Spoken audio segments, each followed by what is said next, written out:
And here's my newest heroic song, finished in time for Labor Day. I learned about the New Deal, plus Herbert Hoover, Al Smith, the Roosevelts, and the Depression. Oh, and also J. Edgar Hoover, which was just weird that they weren't related, from the musical Annie, when I was a kid. A little later than that, from an exhibit in my local JCC, I learned about the Triangle Shirtwaist Factory fire, in which many young Jewish and Italian immigrant workers died, and which revolutionized labor standards in our country.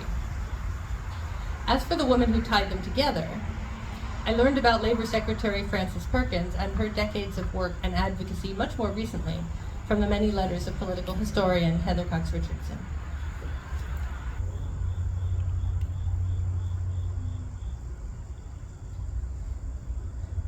A social worker in New York City and head of the Consumers League, Frances Perkins focused on the lives of those in need. In March of 1911, she was there on the Lower East Side when the Triangle Shirtwaist Factory fire claimed 146 lives. Most of the workers were immigrants, mostly women and girls. The top 3 floors, locked in a blaze, became a trap as the fire unfurled. With no recourse, some jumped or fell, a horror to behold, and an unsuspecting witness watched the tragedy unfold. She saw the flames, heard the sirens and the cries. She saw the flames, and the workers as they died. She saw them fall, and it lit a flame inside that burned for all the workers in her city. Observers and the community spoke out in guilt and grief. A meeting in the opera house, a procession in the streets. Frances Perkins took their cares to a local politician who said, if you want lawmakers on your side, request a legislative commission. The commission she led sent investigators to factories across the state, collecting stats and interviews and things to regulate.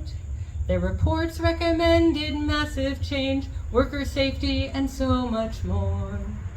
And lawmakers made more than 30 new laws for labor reform in New York.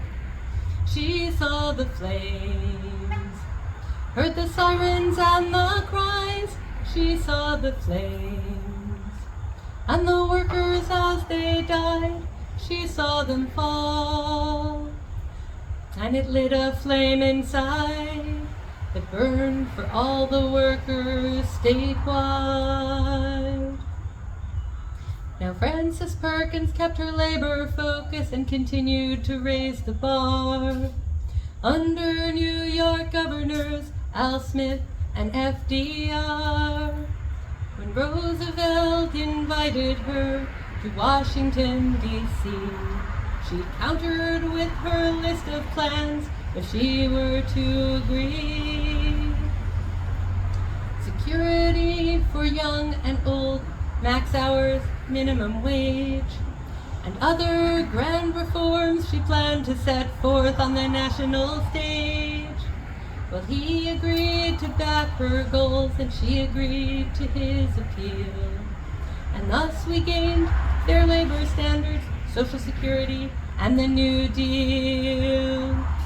She saw the flames, heard the sirens and the cries. She saw the flames, and the workers as they died. She saw them fall, and it lit a flame inside that burned for all the people in her country. Now in this terrible undoing of protections we once knew, push back when you hear it's not the time or there's nothing we can do. We need to band together and let action be our call. For thoughts and prayers may comfort some, but they don't solve things at all. We must gather with our neighbors and delegate to each. We may need to start locally and slowly grow our reach. Step by step, as Frances found, there are victories to be won. There is always a large horizon, she said, there is much to be done. She saw the flames, and it cut her to the core. She saw the flames, and made other lives secure. She lit a spark we can nurture from inside, that burns with all our passion for the future.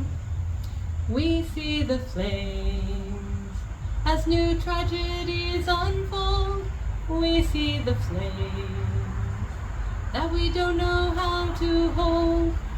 We light a torch and we pass it hand to hand and build a coalition for our future.